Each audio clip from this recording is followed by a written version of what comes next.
All right, we're jumping right into a fascinating piece of source material today that documents a massive, foundational shift in first-century Jewish society. We're going to look at how a debate over a completely mundane action, just grabbing a quick snack on the sacred Sabbath day, which was literally the cornerstone of their cultural identity, escalated into a full-blown cultural crisis.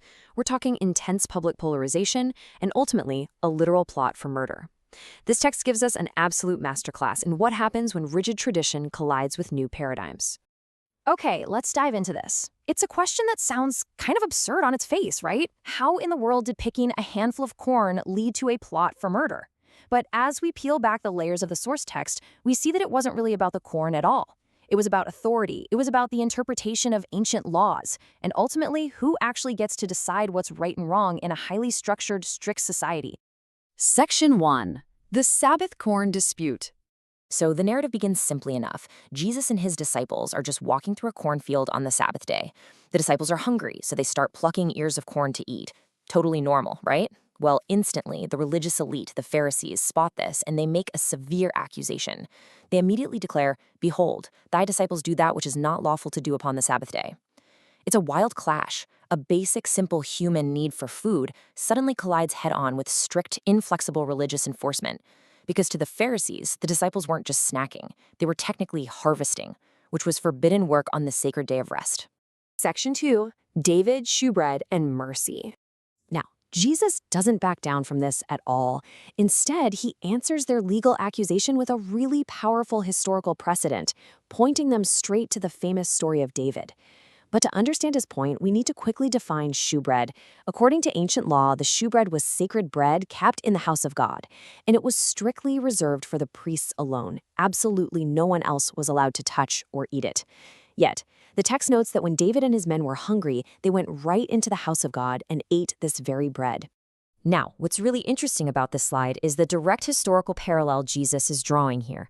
Look at this. You have David, a completely revered historical figure, who ate the showbread, breaking the hard and fast rule that it was reserved for priests, and it was all justified by hunger. Right alongside that, you have the disciples, plucking corn, breaking the strict rule against Sabbath work, and it's also justified by hunger. Jesus uses their own sacred history to argue that God actually desires mercy, not rigid sacrifice. He basically tells them, look, if you understood this, you wouldn't have condemned the guiltless. And then the text shows him making an incredibly bold claim. He essentially drops the ultimate trump card. He declares, "For the Son of Man is Lord even of the Sabbath day." I mean, wow. He is placing his own authority way above the strict traditions of the temple and above their specific, narrow interpretations of the Sabbath. He is outright claiming the right to interpret the law's true intent. Section 3. Healing versus religious tradition. So the conflict doesn't just end in the cornfield. It actually moves indoors, right into their place of worship. Inside the synagogue, there's a man with a withered hand. The Pharisees, constantly looking for another reason to accuse Jesus, ask if it's lawful to heal on the Sabbath. Jesus responds with this highly relatable practical question, especially for an agricultural society. He asks, if your sheep falls into a pit on the Sabbath day, will you not lift it out? He is pointing out their blatant hypocrisy. They would bend the Sabbath rules in a heartbeat to protect their financial assets, their livestock, but they were weaponizing those exact same rules against a human being in need. He follows that up with undeniable logic. How much, then, is a man better than a sheep? Wherefore it is lawful to do well on the Sabbath days.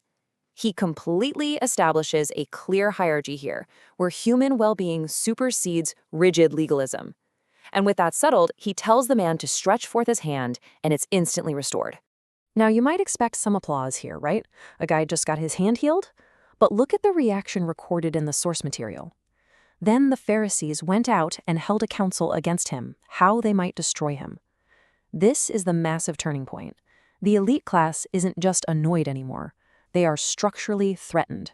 An act of healing, because it completely undermined their authority and their strict system of control, literally becomes the catalyst for a murder plot. Section 4. Extreme polarization and accusations. The fallout from all these events triggers a massive wave of division across the entire society. The text details another incredible event shortly after this. A man who is possessed, blind, and unable to speak is brought to Jesus and healed. Well, this creates a deep, deep fracture in public opinion. On one side, the amazed public begins asking, Is not this the son of David? Wondering, is this the promised leader? But the elite Pharisees launch a severe counter-narrative to completely discredit him. They claim he casts out devils by Beelzebub, the prince of the devils. They are essentially accusing him of working for the opposition. Jesus confronts this wild accusation with a very structured, logical takedown. Let's walk through his steps exactly as they're outlined in the text. Step 1. Every kingdom divided against itself is brought to desolation. Step 2.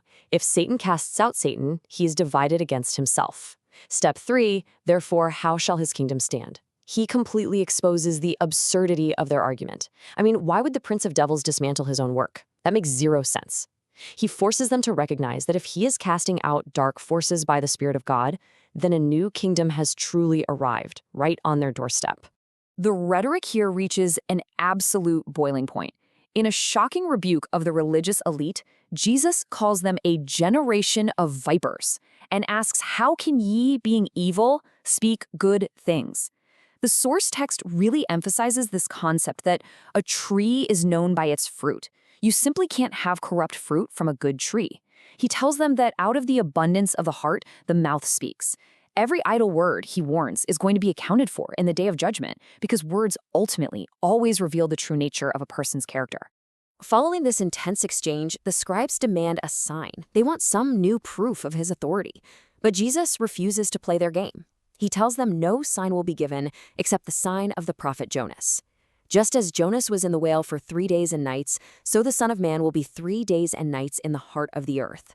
He even warns them using this vivid analogy of an unclean spirit returning to a house with 7 more wicked spirits. It illustrates that simply sweeping away an issue without filling the void with something good leaves a person or an entire generation in a state far worse than they were at the start. Section 5. Redefining the true family. This brings us to the final, profound consequence of this massive societal rupture. Picture the scene. Jesus is in the middle of this incredibly tense, highly polarized standoff with the religious leaders. He's warning of judgment. He's talking about cultural decay. And right at this very moment, the text tells us his biological mother and his brethren arrive. They're standing outside desiring to speak with him. Someone literally interrupts this intense teaching to tell him, "Hey, your family is waiting." Now, in a first-century society, biological family and tribal lineage were everything. Literally everything. They were your identity, your safety net, your primary allegiance. But Jesus responds with a question that would have sent absolute shockwaves through that room.